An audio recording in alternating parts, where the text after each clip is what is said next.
عورت محرم کے بغیر سفر نہیں کر سکتی، یہ مسئلہ ذہن نشین رہے۔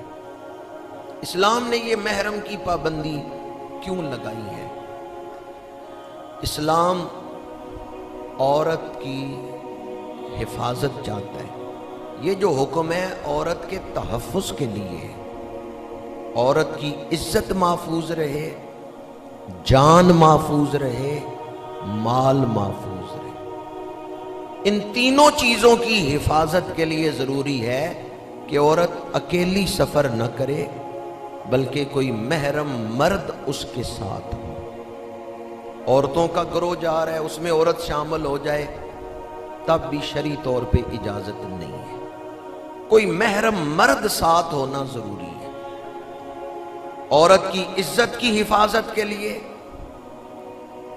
مال کی حفاظت کے لیے اور جان کی حفاظت کے لیے۔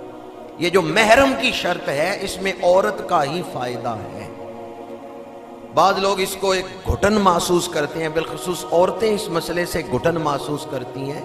میں یہ کہتا ہوں اگر کسی کو بلٹ پروف گاڑی میں بٹھایا جائے کہ فائر کریں اور گاڑی پہ اثر نہ ہو، اور اس آدمی کو کوئی 10 باڈی گارڈ بھی دے دیے جائیں کہ جو اس کی حفاظت پر متعین ہوں، تو کیا یہ بلٹ پروف گاڑی میں کسی شخص کو بٹھانا اور باڈی گارڈ دینا یہ اس کے لیے گھٹن کا باعث ہوگا یا آسانی کا باعث ہوگا؟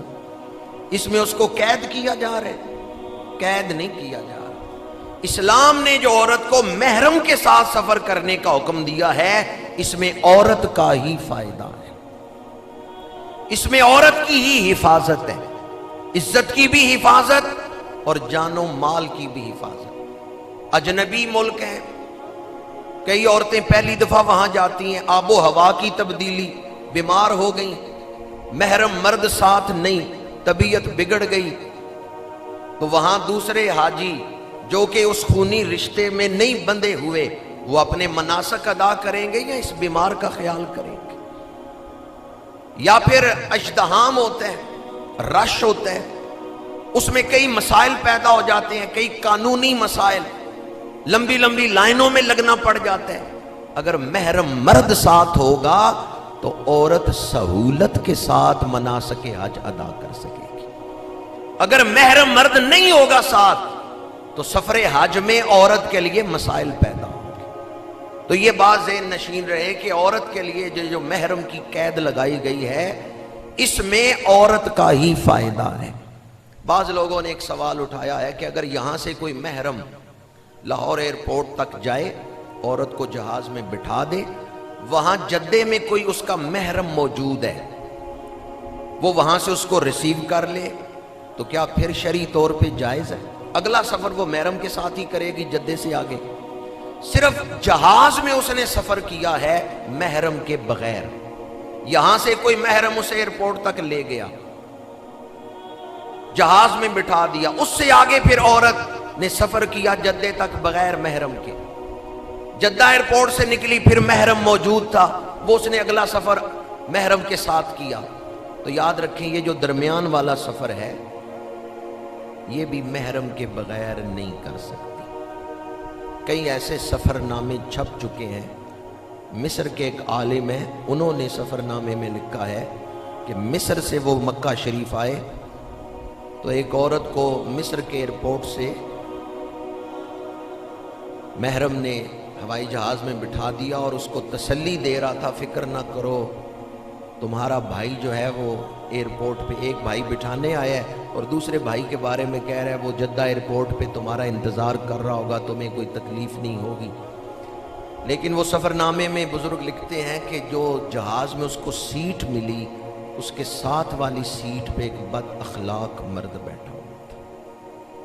اس عورت نے عملے سے شکایت کی، جہاز کے عملے سے، تو جہاز کے عملے کو پتا چلا کہ یہ عورت تو تنہا سفر کر رہی ہے، تو عملے میں بھی 1-2 بد اخلاق لوگ تھے، انہوں نے جب سواریاں اتر رہی تھیں تو اس عورت کو بٹھائے رکھا کہ تمہیں ہم فلاں جگہ آسانی سے پہنچائیں گے، اور اس عورت کو پریشان کیے رکھا۔ زیادہ تفصیلات کی طرف میں نہیں جا رہا، بہرحال ایسی مثالیں موجود ہیں کہ اس سفر میں بھی پریشانی پیدا ہو سکتی۔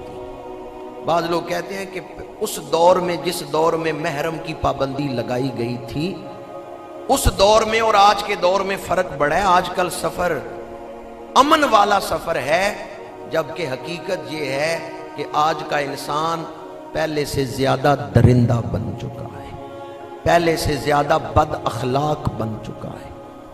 آج بھی شرعی مسئلہ وہی ہے جو 1400 سال پہلے دین نے بیان کیا ہے. عورت سفر کرے گی تو محرم کے ساتھ سفر کرے گی. بعض لوگ اس پر ایک مسئلہ بیان کرتے ہیں، فتویٰ ہے اس پر کہ عورت جو سفر کرے گی محرم کے بغیر وہ تو گناہ ہے، لیکن وہاں جا کے جو حج کرے گی، جو عمرہ کرے گی، وہ ادا ہو جائے گا.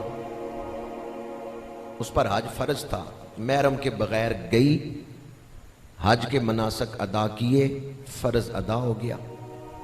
تو اب بعض لوگ یہ کہتے ہیں ٹھیک ہے کہ سفر تو گناہ ہے، لیکن وہاں جا کے وہ جو عبادت کر رہی ہے وہ تو قبول ہے، حج تو ادا ہو گیا، لہٰذا تم اجازت دے دو شرعی طور پہ بھی کہ شرعی طور پہ بھی جائز ہے. تو یاد رکھیں وہ عورت جو فرض ادا کر رہی ہے، حج کر رہی ہے، اللہ کو راضی کرنے کے لیے کر رہی ہے. عبادت کس لیے کی جاتی ہے؟ اللہ کو راضی کرنے کے لیے، اللہ کی خوشنودی، اللہ کی رضا، اللہ کا قرب حاصل کرنے کے لیے عبادت کی جاتی ہے. تو جو سفر محرم کے بغیر کر رہی ہے یہ تو اللہ کی ناراضگی کا باعث، اس پر تو اللہ ناراض ہو رہا ہے.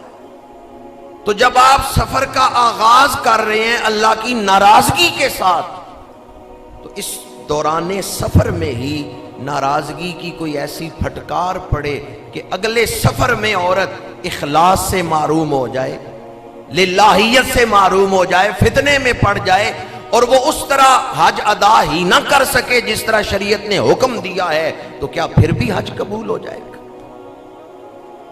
جب آپ حج کر ہی اللہ کی رضا کے لیے رہے ہیں، اور اللہ کی رضا ہے کہ عورت محرم کے بغیر سفر نہ کرے، اس میں اللہ کی خوشنودی ہے، تو پھر مجھے بتائیں سفر پہ جانے سے اللہ کی رضا حاصل ہوگی یا عورت گھر بیٹھی رہے تو اللہ کی رضا حاصل ہوگی؟ اس لیے فقہاء نے فتویٰ دیا کہ اگر محرم مرد نہیں مل رہا تو عورت پہ حج فرض ہی نہیں. آپ نے کہہ دیا کہ عورت پہ حج فرض ہے، صاحب استطاعت ہے، سفر کا مال رکھتی ہے، اخراجات کر سکتی ہے، حج فرض ہے، تو یہ بھی تو دیکھیں کہ کیا اس کے پاس محرم بھی ہے جو اس کے ساتھ سفر پہ جا سکتا. اگر سفر اتنا طویل ہے جس کو شریعت مطہرہ نے شرعی مسافت قرار دیا ہے، 3 دن اور 3 راتیں عام چال کے ساتھ جو سفر کیا جاتا تھا اسے شریعت مطہرہ نے شرعی مسافت قرار دیا 57 میل، اور جب ان کو کلومیٹروں میں چینج کیا گیا تو 96-97 کلومیٹر بنتا ہے. اگر وہ شرعی مسافت ہے، عرفات سے اتنی دور ہے عورت، وہاں سے اس نے آنا ہے، تو اگر محرم نہیں ہے تو عورت پہ حج فرض ہی نہیں. احناف فقہا کا اس پر فتویٰ ہے. اور اگر وہ سفر تھوڑا ہے اور راستہ پرامن ہے، پھر عورت اگر محرم کے بغیر جائے تو اس میں کراہت ہے. اور حضرت ملا علی قاری رحمۃ اللہ تعالیٰ علیہ نے لکھا ہے اگر فتنے کا اندیشہ ہو تو پھر بھی چاہے سفر تھوڑا ہے چاہے زیادہ ہے، فتنے کا اندیشہ ہے، دونوں صورتوں میں عورت محرم کے بغیر سفر نہیں کر سکتی. تو اللہ کی رضا حاصل کرنے کے لیے آپ حج کر رہی ہیں، تو اللہ کی رضا تو ہے کہ اللہ کے حکموں پر عمل کیا جائے. اس لیے عورت اگر محرم کے بغیر سفر کر رہی ہے تو اللہ کی ناراضگی کو مول لے رہی. ام المومنین حضرت سودا رضی اللہ تعالی عنہا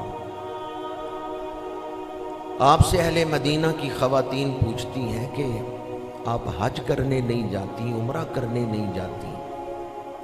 ام المومنین نے فرمایا فرض حج میں